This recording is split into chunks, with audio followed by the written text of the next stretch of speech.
on the cusp and off the cuff. Friends, I had the amazing privilege of sitting down with my friend Ralph Bristol the other day. Ralph is the former radio host of Nashville Morning News, which aired every weekday in the morning, obviously, on FM 99.7. And you turn that on, Supertalk is what we call that. Still call it Supertalk, WTN. And Ralph became the morning voice of talk radio here in Nashville. And he would obviously do the news and talk about all kinds of topics from a conservative perspective. Ralph was very recognizable for his tenure here in Nashville for about, I think, 12 to 13 years on the air. And I heard him all the time as I would be delivering parts or driving around, whatever I was doing for the different jobs that I had, especially back then. It was always comforting to hear Ralph's voice on the radio. Eventually, I would go on to meet Ralph through music. He played my song on the air when I wrote the 9/11 song Ain't Over It Yet back in 2014. From there, we developed more and more of a friendship, and I began to play events for him, and eventually even started doing like little musical projects for him and kind of working with him on his creative projects. And I've told Ralph 100 times he was overpaying me to do this, and he definitely did.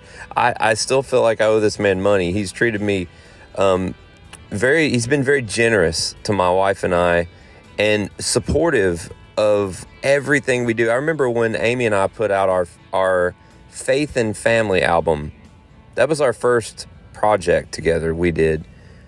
Nobody was a bigger champion for that project than Ralph Bristol.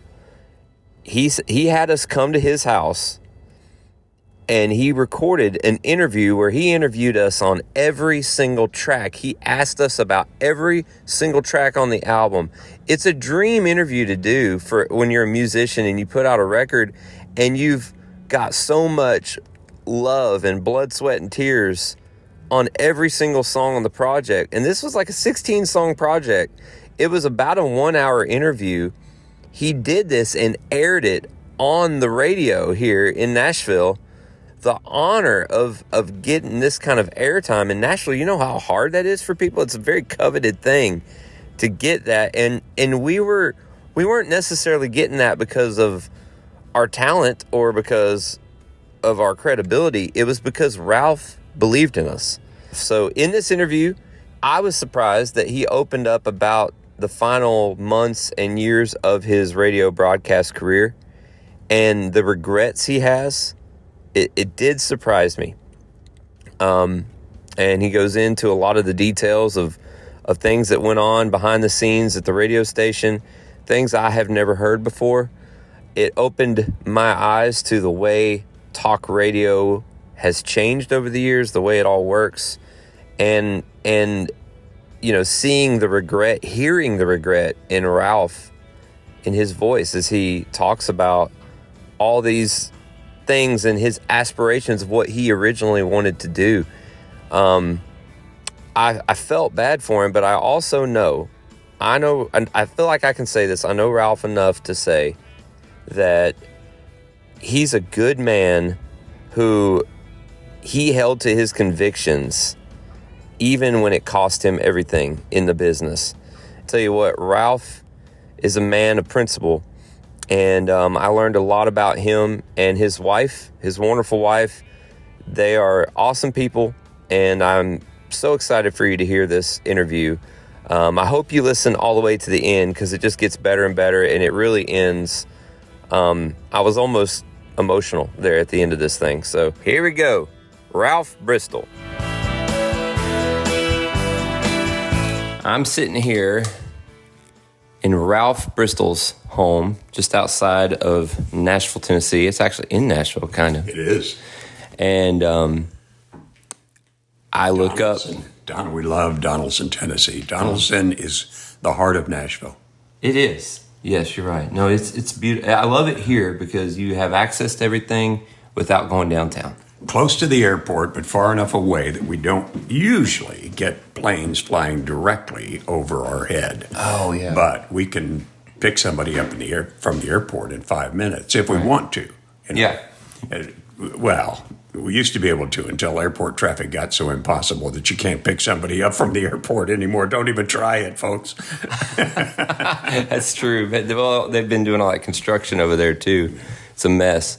So, can I tell? I'm going to start with my story on not necessarily meeting you, but how I went from. So, I was a guy who worked a day job and played gigs. Yeah. That was the premise of my life. I'm a guy with a job who plays gigs when I'm not working. And you, the former voice of Nashville Morning News on 99.7 WTN radio, I listen to you all the time. And one day you played my song on the air and then played it again, played it multiple times. I was working that day. And that was the day that my mind switched and I went from, I'm a songwriter, I'm an entertainer who just happens to work a day job. It's a subtle change, but that was a big life moment for me. And so I just want to say right now, starting off, thank you, because you gave me whatever musical break I needed to break through to the next half of my Nashville career that's been totally different since then. And I thank you for that. I'll play Dr. Phil. How's that working out for you? I think it's working out for you pretty good. You're pretty busy. If busy equals success, then I'm definitely successful. But I don't know if it does, actually. But enough about me. I want to bring it back to you because I was listening to you on the air all the time. So that's just kind of an interesting thing that our paths did collide, and we've been friends ever since. Yeah, well, I met you in 2012. Yeah. I was organizing. I for some reason, I found it fun to produce events, where I would invite people to come, and I would be on stage, and then I would invite other people to be on stage, and so we had America's Biggest Picnic. Something I've still got the banner. Yeah, and we had a bunch of musicians there and an audience and everything, and it was a blast. And then I got involved with Music City Honor Flight and raised a lot of money for World War II veterans to go to Washington, D.C., and somehow, by default, became the producer of an Armed Forces Day event. And in 2012, I produced an Armed Forces Day event at American Legion Post 88 on Elm Hill Pike in Donaldson, Tennessee, part of Nashville, the heart of Nashville. Yeah. And I invited musicians to come and play for free, for the exposure it might give them. And you came and played there. I met you, met Taylor Bennett at the same place. I think you played backup for Taylor. And I kind of adopted both of you. I don't know why. It was just something to do on the radio. Here I was in Country Music City, USA, and I was a talk radio host. I felt like I needed some kind of a tie to country music. And here were a couple of young artists who were trying to make it into the country music world, and I adopted you, and it's been a lot of fun. And then I met your family, and I just fell in love with all of you. And somehow we have stayed friends, even though I'm now a washed-up has-been talk show host. And you are a very busy, on-the-rise musician who was touring the world, or the country at least, in a Johnny Cash show that I went to see. And it was a great show, and you did a great job of playing Johnny Cash's music. So, well, thank you. That was a wild experience. What was it, Owensboro? You came up there? Yeah, Owensboro, Kentucky. It was a good show. Man, you drove hours for that. I still can't believe that. And we were going to stay in Owensboro, but Marianna couldn't sleep because I was in the bed next to her snoring and making noises, and she couldn't sleep, so we got up at 3 o'clock in the morning, went ahead and drove home. No way. Man, that's a bummer.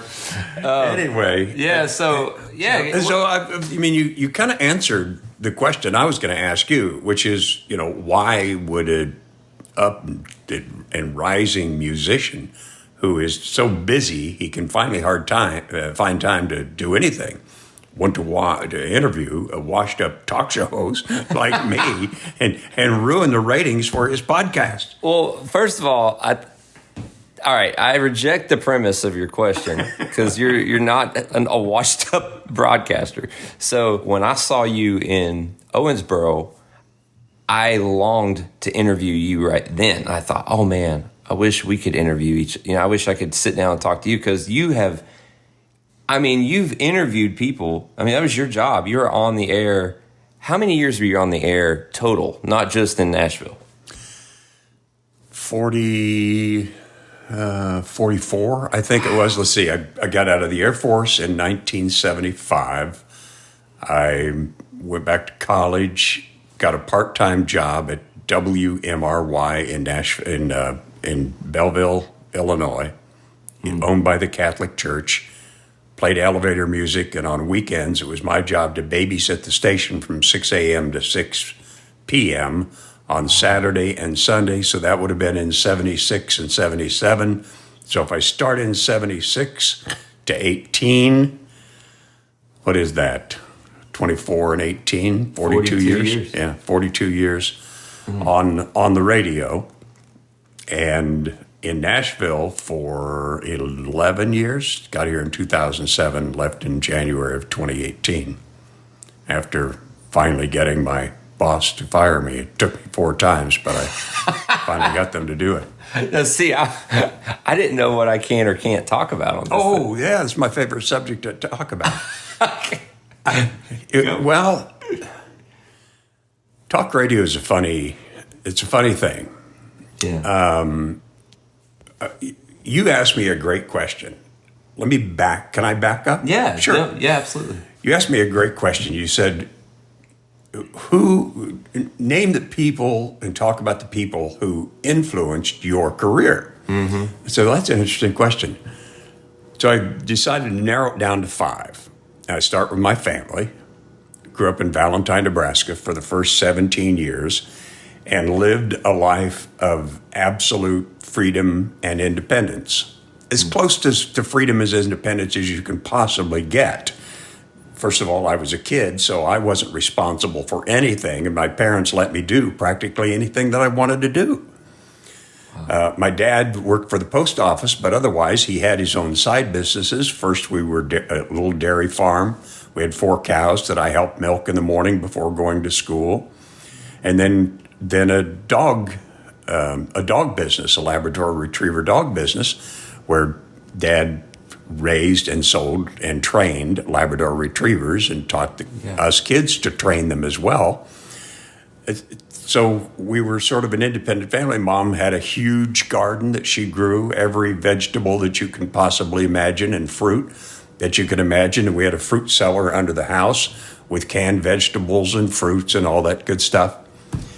It was a Walden family life. So, I mean, those are the first people who influenced my career because they taught me to cherish freedom and independence, which is what my career was all about, was promoting freedom and independence on the radio.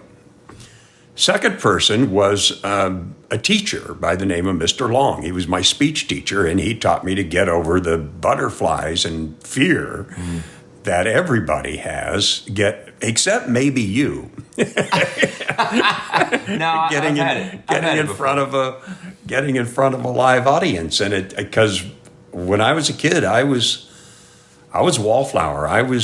Even though I was a brat, I was also very shy when it came to my peer groups. Hold on, what do you mean brat? My mom bought yardsticks by the gross to spank me with because I broke every rule under the sun. Freedom and independence, it was your brand. And when she catch me breaking a rule, she'd say, "Never let me catch you doing that again." And I would try to get a little better so she didn't catch me doing that again. She said it. Never let me catch you doing Yeah. it. Okay. Well, that was the meaning I got from that anyway. So that was my first influence with my family, then Mr. Long. The third was the Air Force, which taught me finally a little bit of self-discipline, because you get along a lot better in the Air Force if you discipline yourself than if you let them do it for you. The fourth was a guy by the name of Bob Hardy, KMOX Radio in St. Louis. He was their afternoon drive talk show host, and he, in my opinion, was the perfect talk show host. First of all, he had a voice you could die for. But he also was a very steady, almost unemotional, kind of matter-of-fact talk show host who interviewed all of these important people as if he was their equal, and then let his audience ask questions of the people so that I said, this is talk radio. This could be America's town hall meeting. Wow. This could be the most influential, the most positively influential business in the world. I want to do that. And so I was in college at the time when I first started listening to him. What year was this, if you don't mind? 1976. Okay. I got out of the Air Force in 75. Went into college, immediately started listening to KMOX. Actually, I started listening to KMOX before I got out of college because I was transferred in the Air Force from Travis Air Force Base, California, to Scott Air Force Base, Illinois, just across the river from St. Louis. And somebody I met at Scott Air Force Base talked me into listening to KMOX, talk radio, for the first time. I'd listened to a little bit of talk radio in San Francisco, but that was nothing. I mean, that was sex talk and nonsense and all that. This was serious talk radio. And I just fell in love with it and said, that's what I want to do. So I had an assignment to interview, I had an assignment in school to interview somebody in the business that I wanted to be in. He's the one I chose. When I interviewed him, he told me, when you're interviewing somebody, don't come in with a whole bunch of questions like I see you've got written on your paper there. Just talk to them. Just be curious about what they know and talk to them like you're sitting at a bar, just like you're doing. And so I took that to heart, and that's the way that I try to conduct interviews myself. So that was fourth. Fifth, and this came quite a bit later. This came in 1996. After I finally got my first talk show, I went through the steps I thought necessary to earn the right to be a talk show host like Bob Hardy, and that is did the same thing he did. Came up through local news, did the work in news first, got to know the issues, got to study the issues, and so that when you finally got your first gig, you at least had some basic background on what it is you're going to be talking about, even though it changes every day. If you were a news first and you were covering this, and so when I spent how many years in radio news and TV news, I spent from 77 to 96 in radio and TV news, almost 20 years. Took 2 years off to be a stockbroker on my move from Illinois to South Carolina.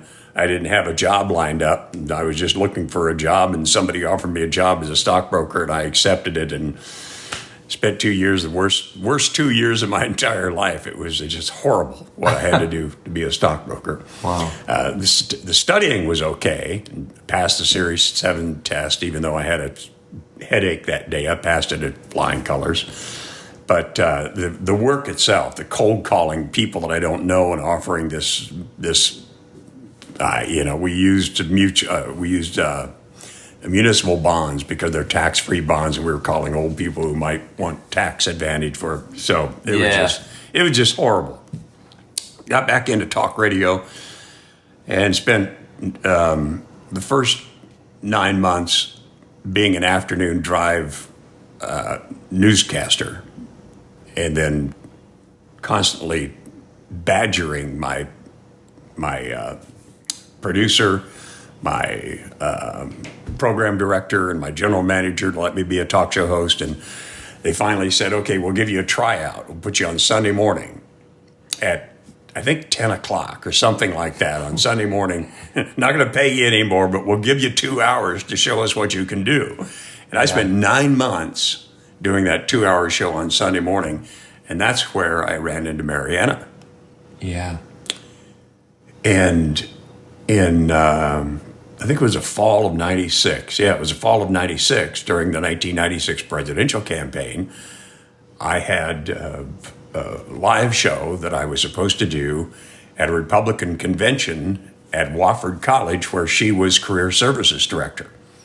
Yeah. And I went took my live show to Wofford College, and she walked up to my booth and introduced herself, and I fell in love. Instantly. I mean, I talked to her on the radio. She was my first and my best caller on the radio, and I could tell she was intelligent and witty, and that our ideologies were pretty much in sync. You know, we were both kind of on the libertarian side of conservative. Yeah. And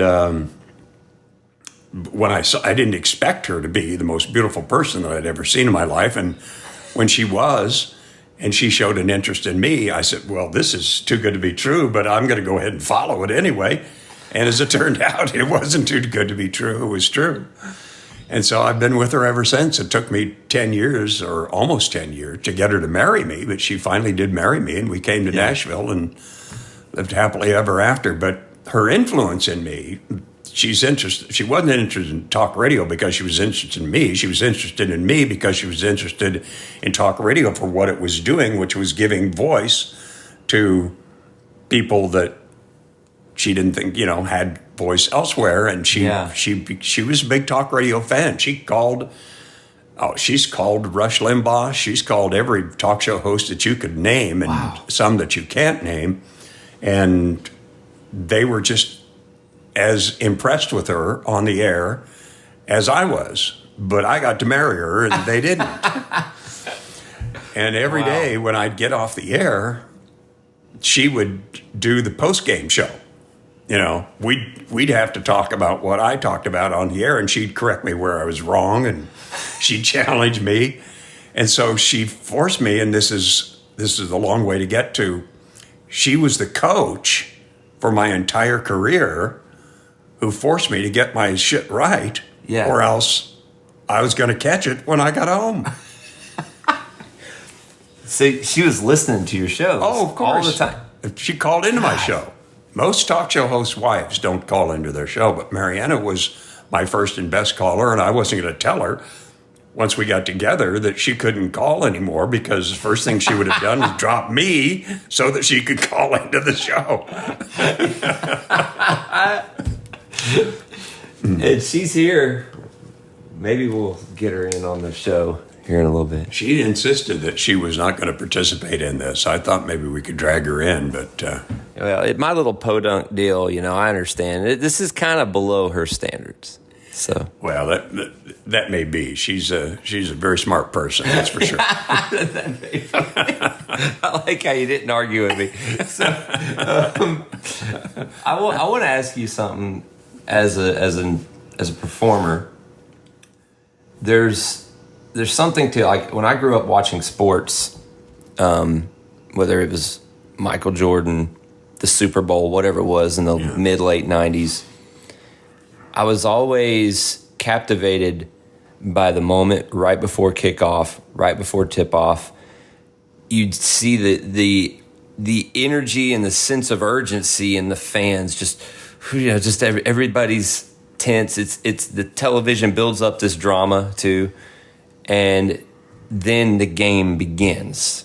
Okay, so that I feel that before almost every performance still musically, whether, even if it's just a restaurant with 9 people sitting in it, there's this moment of that feeling right before we start our first song, or if it's just me or whatever, all the way up to when we played in Costa Mesa, I think I said that right, California, and I'm on this Cash show, and all of our bosses are at this show. This is my first show in front of all the bosses, that the owners and the creators of this company that runs this production that I'm in.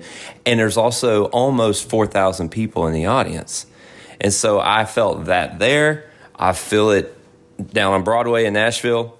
So for you yourself, who I consider to be a performer on the radio, not first and foremost, but I think that's a part of I've seen you rise to performance. I've seen you do it. When the first time you sat behind that microphone and you're in that room and nobody's in there, I assume, it's just you in a room, were you imagining the people? Did you feel anything when the light went on and you had to start talking on your first Sunday morning show at 10 a.m.? Do you remember that? No, I don't remember that very first show, but I remember that feeling, because it's the same feeling you get with every show, no matter how many you do, whether it's the first one, the last one, or the 1,000th one, which is, somewhere in the middle of your career. It's, I think it's biological, isn't it? I think, your body just pushes some kind of chemical through. Right. When your brain works in ways that you can't control, and it triggers things that go on in your body that you can't control, and you just have to learn how to cope with them, which means you've got, like, when I first start talking in front of a live crowd, I almost come to tears. I mean, the emotion of it is overwhelming. So you've got to have a trick to get started, to get that first 30 or 60 seconds out of the way, and then you can calm down and you can perform. You're right. But that first 30 or 60 seconds is tough every single time. It's not as tough on the radio as it is when you can actually see the people. I think the radio would be more scary because I can't see them. And I don't know if my memory's not good enough to remember what it was the first time and all that, but I can tell you that on a daily basis, I felt nothing when I first turned on the mic and started it that I didn't feel during the entire show. I feel energy because I feel a need to exude energy and display energy, but that's about it. And, keeping that energy up for 4 hours, even with a commercial interrupting you every 5 minutes, it seems like, is not easy. So you got to, turn it on. Right. Did you ever miss an entire segment because you just had to go to the bathroom?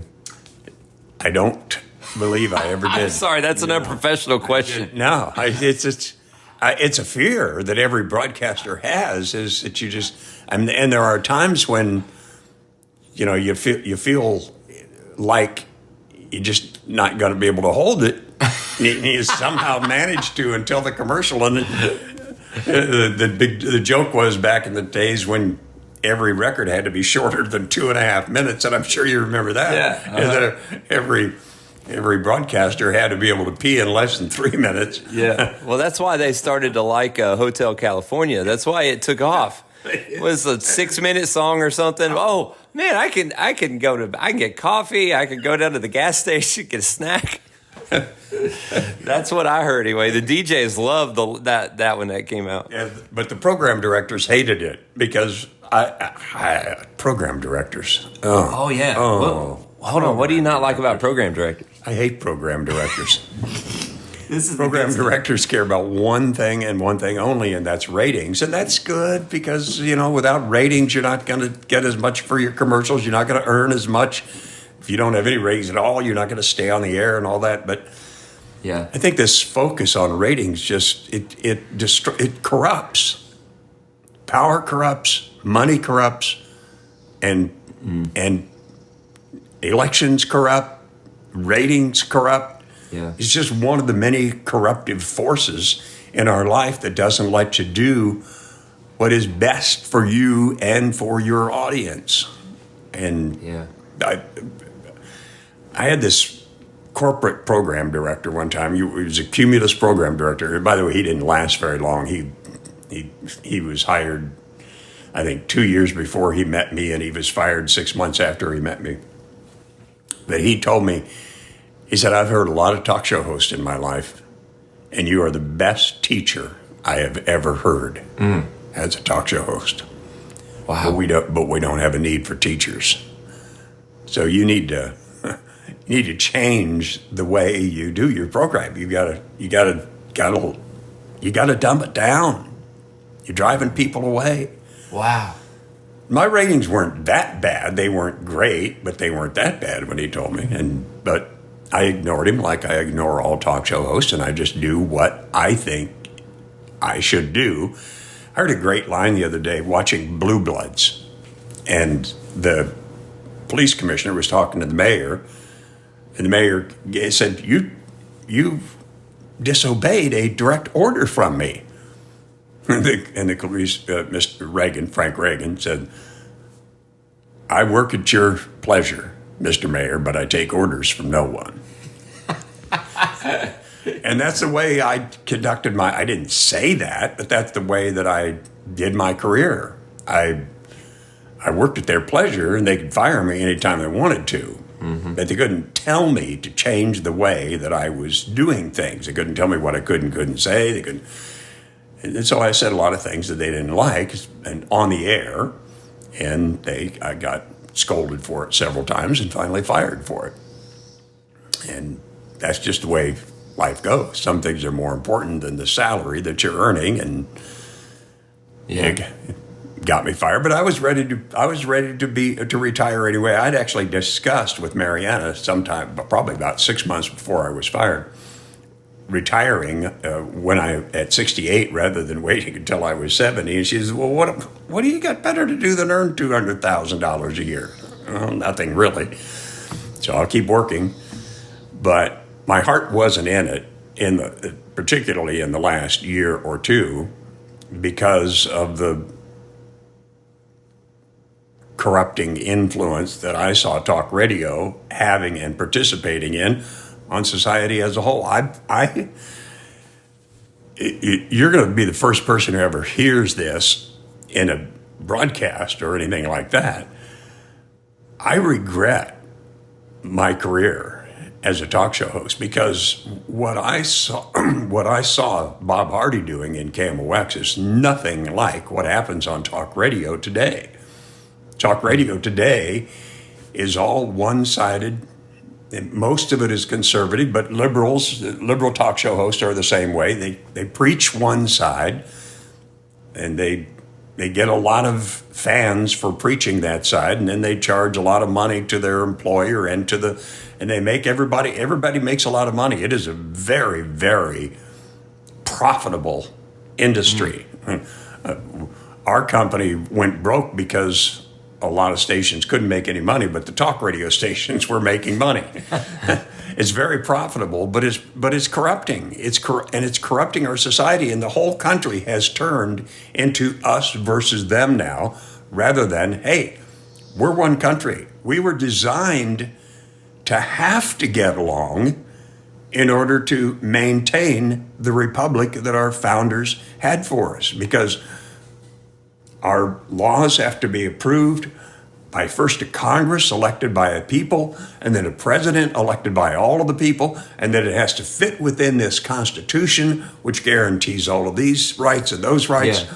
So you can't hold a system like that together unless the people who are making the laws can somehow get along and find common ground, compromise, if you will, which is a dirty word on talk radio. Compromise. Well, yeah, you're not going to get your way.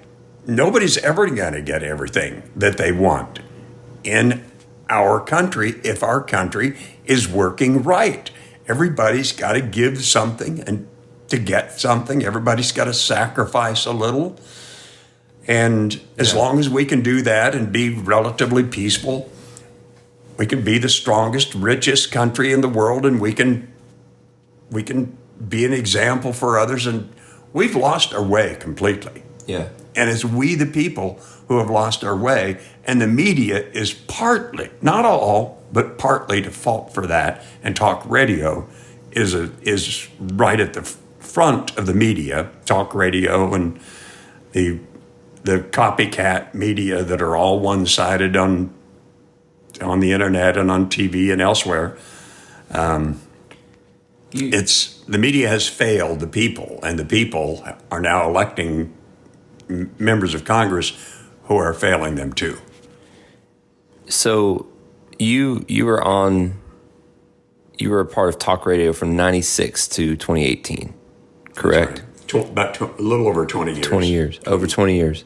So what is it you just said? I mean, this is mind-blowing to me. I mean, you regret, what part of it do you regret? Because I've been listening to you talk about how you didn't play ball when they wanted you to change what you say. You were teaching, which I've always found super helpful and a good contribution to my listening ears when I was listening to you. And if you were connected to your principles, which I know you to be, what is there to regret? I think in hindsight, always better. And when you're doing it, you can't feel it and you don't regret it as much. But I think I compromised those principles that you talked about a little more than I should have. I didn't compromise them nearly as much, in my humble opinion, as most talk show hosts do. Mm-hmm. But I still tried to be popular. I still tolerated a lot of ignorance. There's a lot of ignorance out there. And they feel very comfortable calling talk shows and displaying that ignorance. And I tolerated it, and I didn't. I didn't probably. I didn't take stands as tough stands as I could have. I could have fought back more than I did. There were things that I did. I'll give you an example. The Second Amendment tour, which I'm very proud of, by the way. The Second Amendment is Homeland Security. I think was a very purposeful tour. That's why you and I became as good a friends as we did. That's why I played that song on the air. The song that you mentioned at the beginning, Ain't Over It Yet, I think number one is a great song. And number two is an even better anthem for 9/11. Excuse me, I got to take. Yeah, I mean that happened right when you were doing the Second Amendment is Homeland Security tour. Which could you talk about the beginning of that? No, that preceded the Second Amendment. You did that in 2014, didn't you? Didn't you do that? Yeah, you're right. Okay, so right. The Second Amendment tour didn't start until the middle of 2016. The Second Amendment tour started because that's right. In Chattanooga, there's a Navy reserve base near Chattanooga that got shot up by one of these lone wolf terrorists, and the people couldn't even defend themselves. The Navy and Marines on base were not allowed to carry guns to defend themselves, and I thought that's the craziest thing in the world. Yeah, and all of us who can carry guns probably should, at least for a while, because who knows where the next lone wolf terrorist is going to show up with a gun and start spraying people with bullets. Mm-hmm. So those of us who can carry guns probably ought to carry guns in crowds so that there is defense on site if and when this happens. And that's what it was all about. But I failed to include some things that I did because there's some people that are just crazy about guns. And I mean, they just go too far, and they latched onto it and kind of adopted it, and so that was also a problem I had with the station. My general manager absolutely hated that. She tolerated it, but she hated it, and she did things that I didn't like just because she didn't like what I was doing. The Second Amendment is Homeland Security thing. She hated that, and I'd like to do one. I'd like to do one more. No, I didn't hate that. I thought no, she hated that. Though. She didn't like that. She didn't like sex. She didn't think people ought to be carrying guns. She was she was all in favor of more gun laws and all that. Which, if they actually accomplish the purposes that the people state when they make them, it might be one thing, but none of them ever do.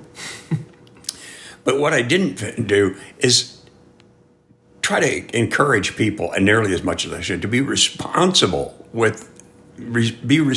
gun owners. The biggest danger to the Second Amendment is irresponsible gun owners. That's why we have so damn many gun laws, and why people are trying to pass more gun laws all the time, is because gun owners are being irresponsible with their guns, and not just the criminals, the otherwise responsible people who just leave their guns in cars. And half of the guns stolen in the United States, some of them are smash and grab like we had in, I think it was, right near here in Mount Juliet. I think last night we had a smash and grab. But the second, and guns are stolen out of homes. But most guns are stolen out of cars. And half of the cars are unlocked.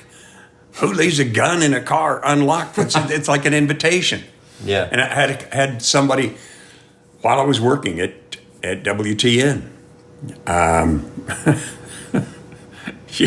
you're going to want to edit most of this out, I think, but I don't care. I'm going to tell it anyway. My station forced me to go to one of these nights where everybody gathers in a bar and watches television because the Republican candidate or the Republican debate or something. That's one of the things, I went along with this, and to me it's disgusting, but I did it. And they had this bar, and it was small and noisy. And they brought clients to me and said, "We want you to advertise for these guys. They make holsters for cars."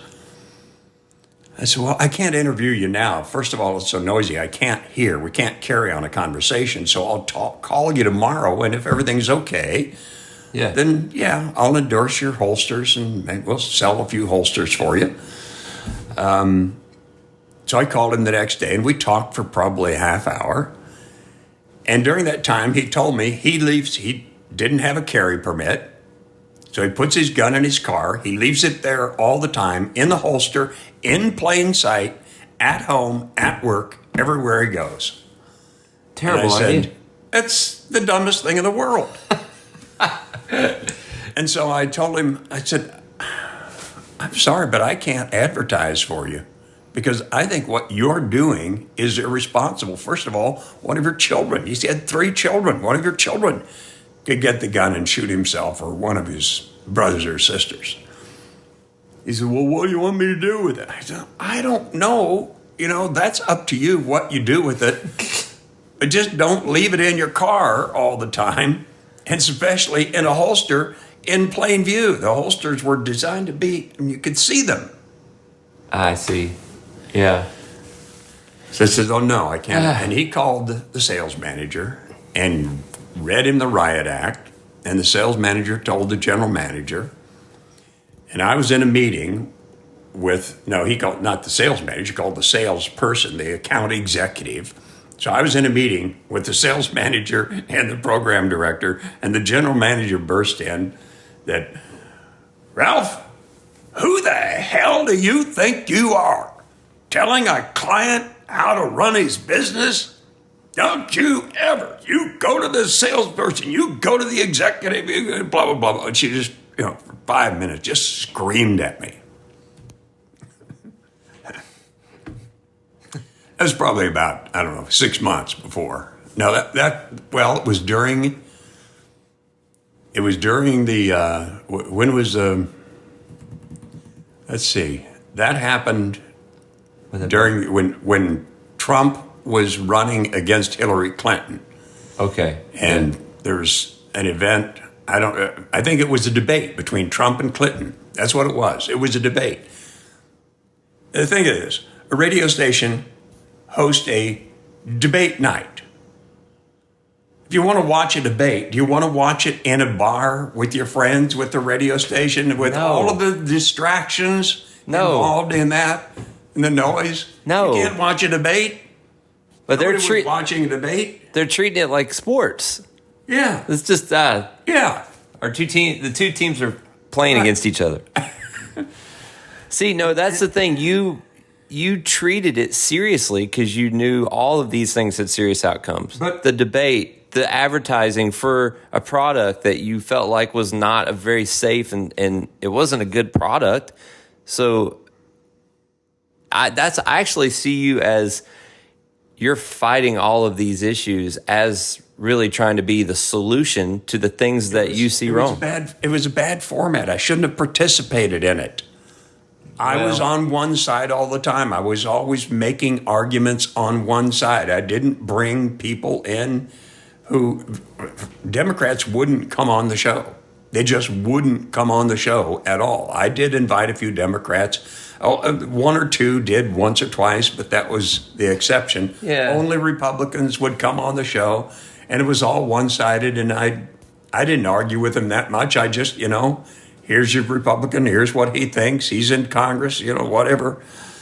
So I treated it like Bob already told me to. When I had a guest, I was friendly. I was, I didn't try to defeat them and destroy them. I didn't want to bring people into my studio to destroy it. But still, it's all one-sided. Yeah. And it shouldn't have been. I see. It should have been complete. You can't have a productive one-sided conversation. You just can't. Just preaching to the choir, huh? Exactly. What good does that do? I guess I know as a consumer of it in the past, I don't consume it now really at all because it's not that productive. You're right. But I look back and I think there was a comfort in hearing it. But other than that, of course, they're validating your opinion. Yeah. You have an opinion, and here's this talk show host, this famous person, supposedly, validating your opinion. Yeah. Rush Limbaugh said it perfectly.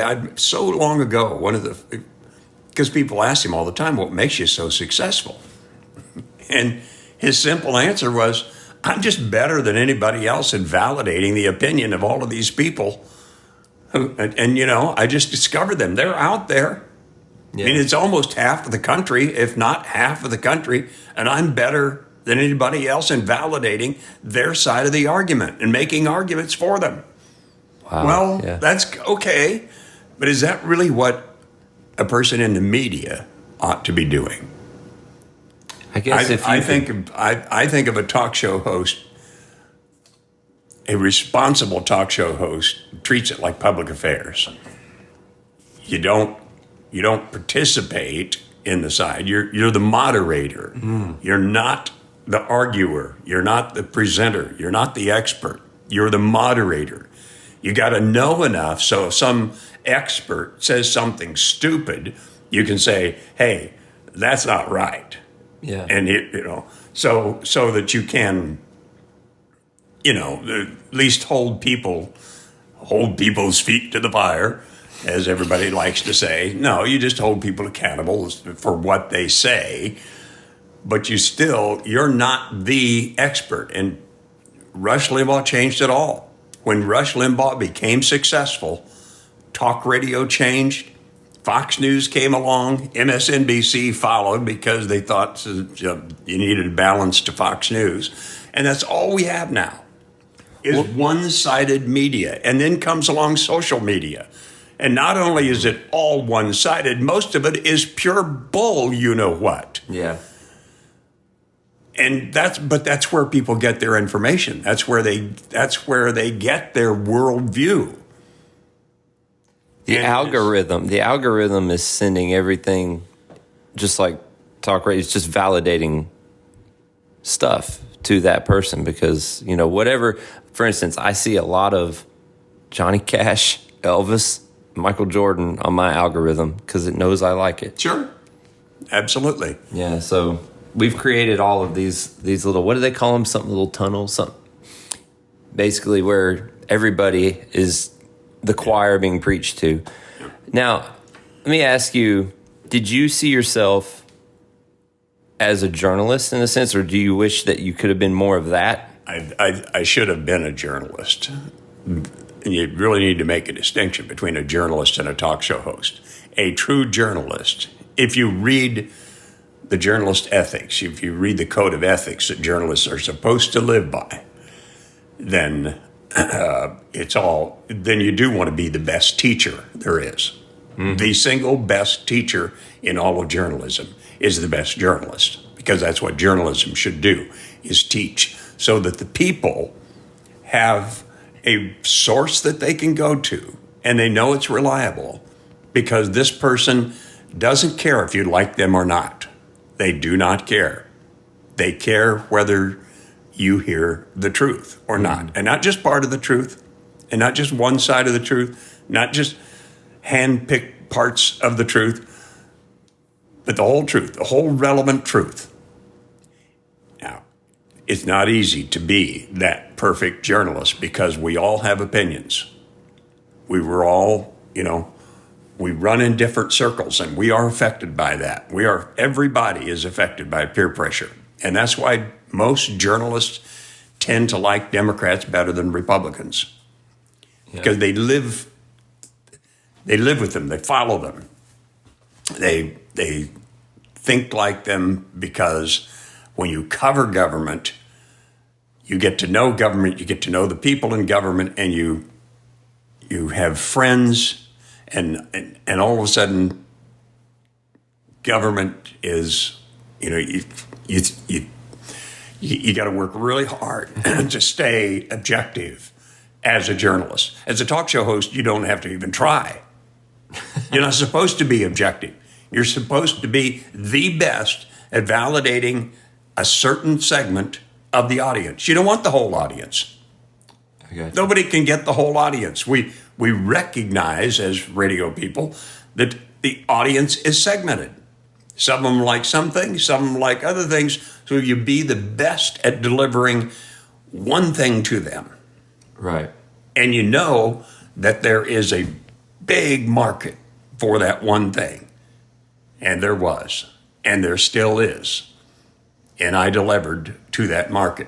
And I did it as responsibly as I thought I could, and still maintain ratings and get the salary that I was getting, which was pretty good from a kid from rural Valentine, Nebraska. Yeah. Well, is it okay to ask him? We can edit this out if you don't want me to. Okay to ask anything you want. I have no fear. What was the straw that broke the camel's back? I mean, because you've led up to this. You keep talking about 6 months before you moved on. Where did your principles finally cause you to dig in and say, okay, I'm putting my feet, I'm putting my foot down here, and it might cost me my job, and it actually did.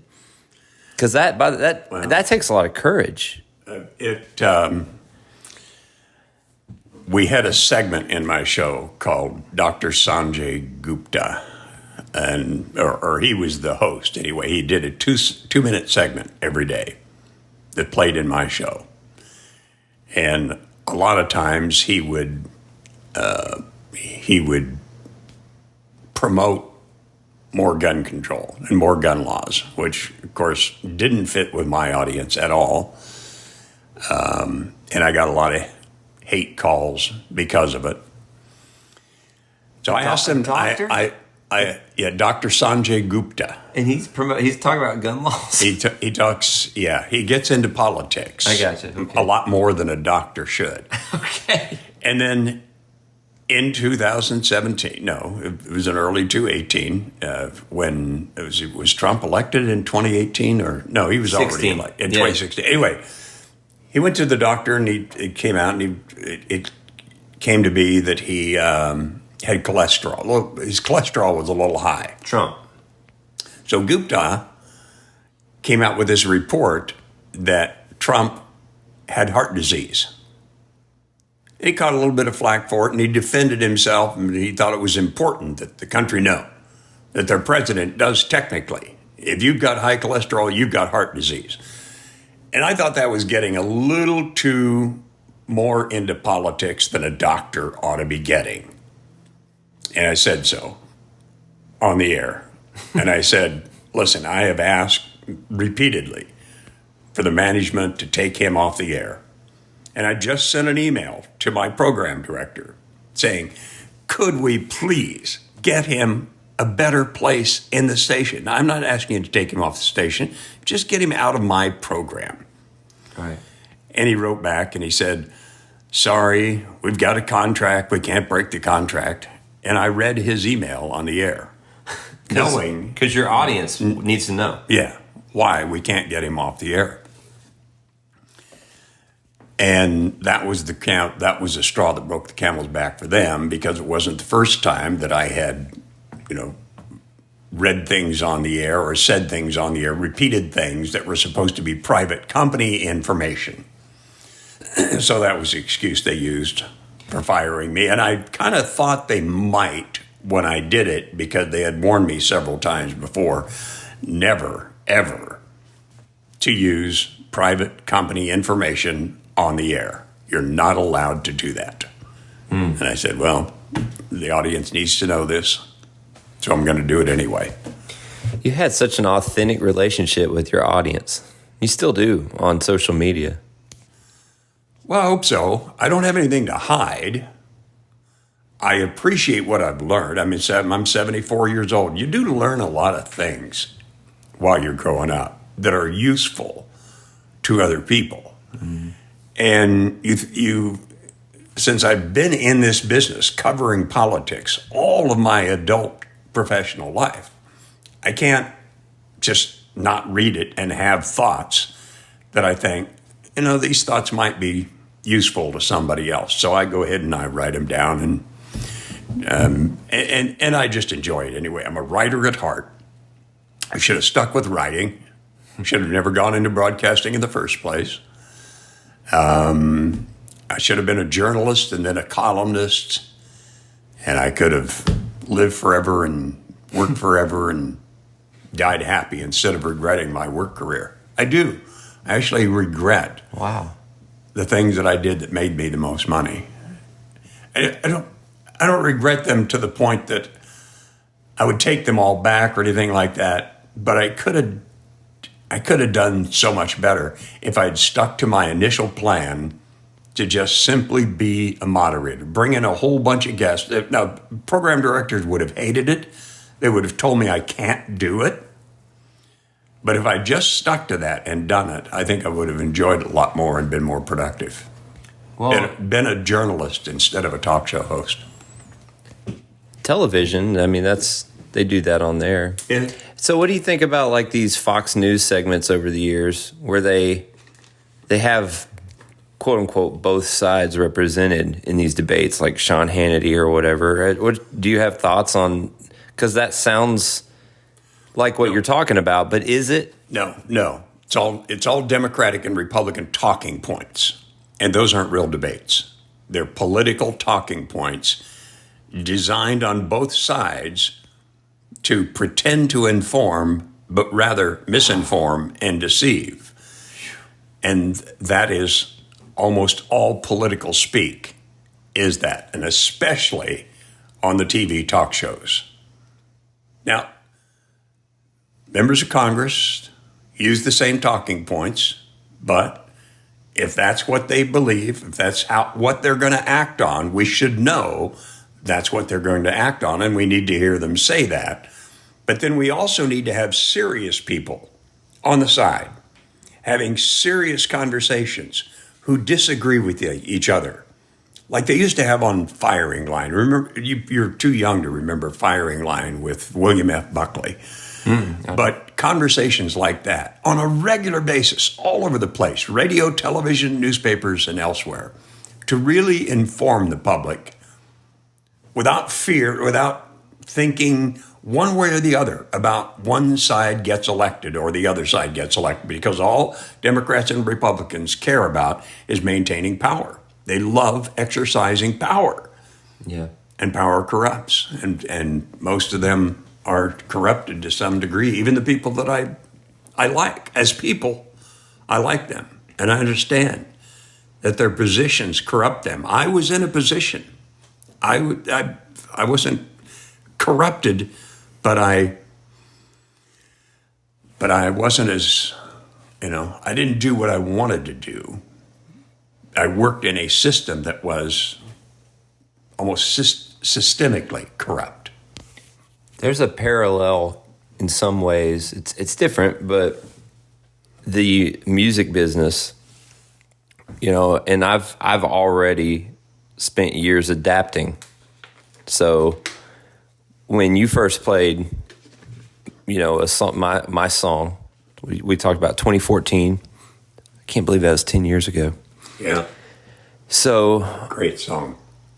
I go to New York, write this song, 9/11 song, Ain't Over It Yet.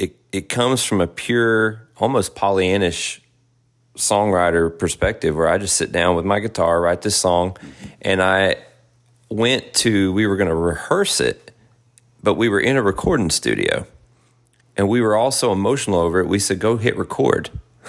So we all recorded it live, which is, it's not really how you want to do it. You want to, do it. I mean, even the vocal was done as if it was just a rehearsal, and we just recorded it.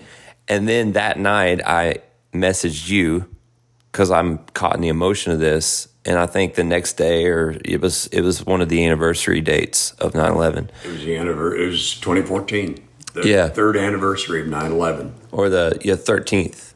Yeah, because 01. So the next morning, you play on the air. Well, that version of me as an artist and as a musician, songwriter, is ever since then I started working more, and you start getting in front of people more, and you start doing shows in the last 6 years.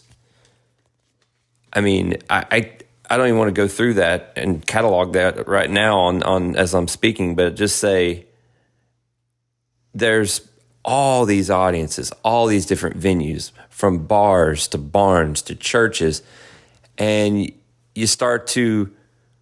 I have started to change. Okay, well, people like it when I do this. People like it when I do this. You're an entertainer. You're not an educator. You're an entertainer. Entertaining people the best you know how. Finding a way to connect with these people in a unique way because of who they are is the magic of your business. If you can do that, you're a magician. Because most people they just got one thing and they do it, and if people like it, good. If they don't, they don't.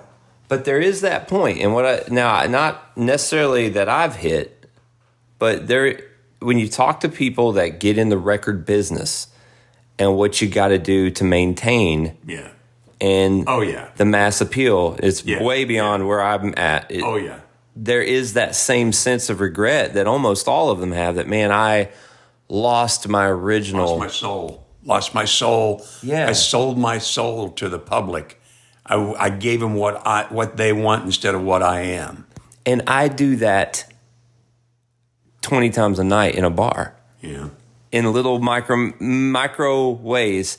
And when you do, and I go, okay, $50 tip, okay, I can do You Shook Me All Night Long. Yeah. Whatever, and next thing you know, not that there's anything wrong with, I'm just saying I'm trying to, it went from, I'm going to entertain these people to, I'll be your dancing monkey for your $50, and that's okay too. But I guess there's just a point where you lose the original purpose that you felt when you got into something, and then you're just doing it to survive, and you're on this carousel. And that is the challenge for everybody, regardless of what business they are in, whether you're a talk show host, a musician, an accountant, a lawyer, a doctor, or anybody else, to do what you know is right rather than to do what the people want you to do And you can please them. You can get more business. You can get more money.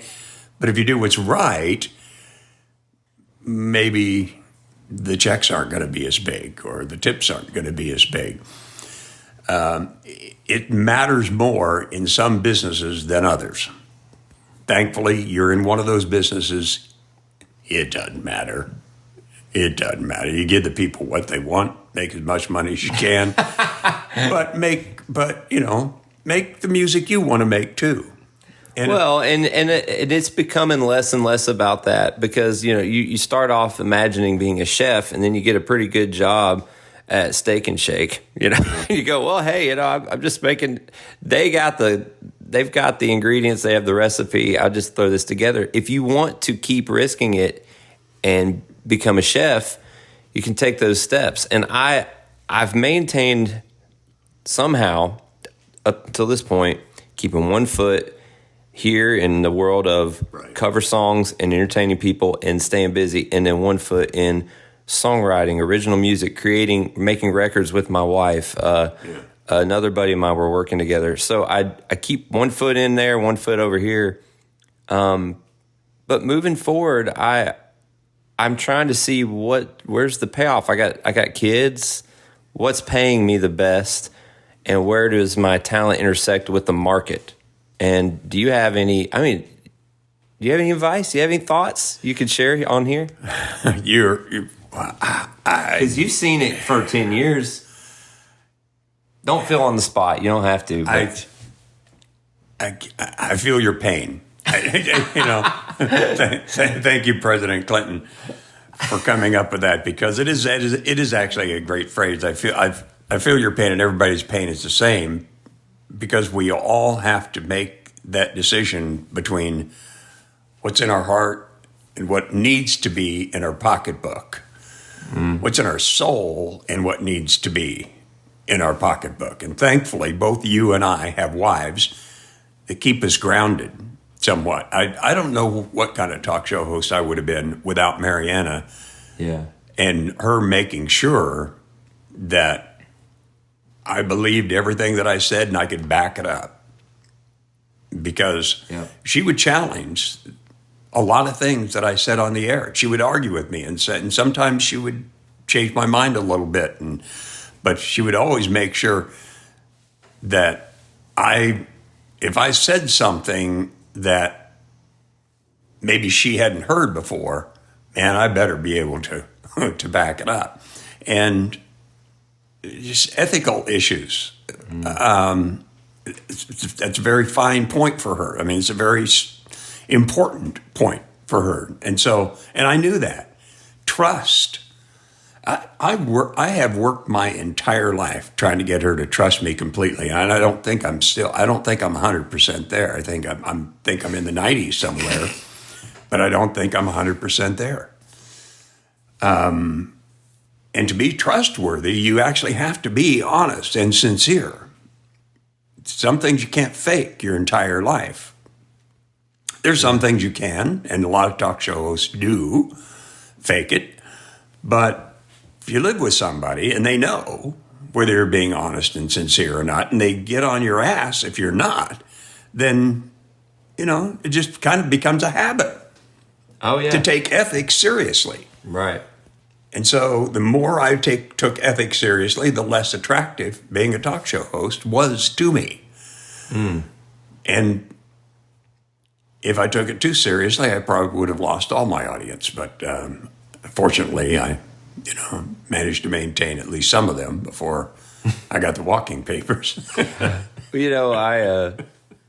Just a little example of not taking myself too seriously in a performance setting. I remember about year and a half ago, I was playing downtown, and how it all happened. I mean, I never played when I met you, I didn't play downtown. I think when I moved to Nashville, I started to a little bit, but it wasn't much going on Broadway. I made zero money. And I said, this makes no sense. Well, then, of course, years go by, and there's all these tourists. And I ended up meeting a guy who said, I'll book you in a couple bars if that's okay. I said, well, man, I don't know if I can play what they want to hear, but you can book me and I can try it. And next thing you know, I'm playing Saturday night at the Valentine Bar right on Broadway from 8 p.m. to midnight. Which, I mean, prime time, and we just have all these people out there in these bachelorette groups. And because of my experience as a tour guide on the golf cart, I had now knew how to interact with all these. And you knew Nashville, which is important. Yeah, so most of them are tourists, and they don't really know Nashville. So if you do, then right. And they and on the cart, I noticed that while they signed up for a tour to get information on Nashville, I noticed that I made more money when the facts or the information was more served for the purpose of entertainment, not necessarily. I mean, they need to know where to eat later, maybe, but other than that, like the entire history of RCAA records is not that interesting to them. Yeah. So I started entertaining them more than giving them information, which I sold my soul on the golf cart, Ralph. No, but that's your job. Entertaining is your job. Exactly. And that's kind of my bend anyway. And of course, as many talk show producers told me, entertaining was my job too. But I didn't consider myself an entertainer, and they wanted me to be. You can entertain people with information. You can entertain people with political information. That just isn't what interested me at all. Yeah, that's interesting. So I remember being in this bar, and here comes a group of bachelorettes, and they start screaming for Shania Twain, "Man, I Feel Like a Woman." Well, there's no woman on stage. It's just me and my guitar. And so I just, I played the song for them. And then I found a way to rewrite it just a little bit, as if it's a hillbilly guy playing this song.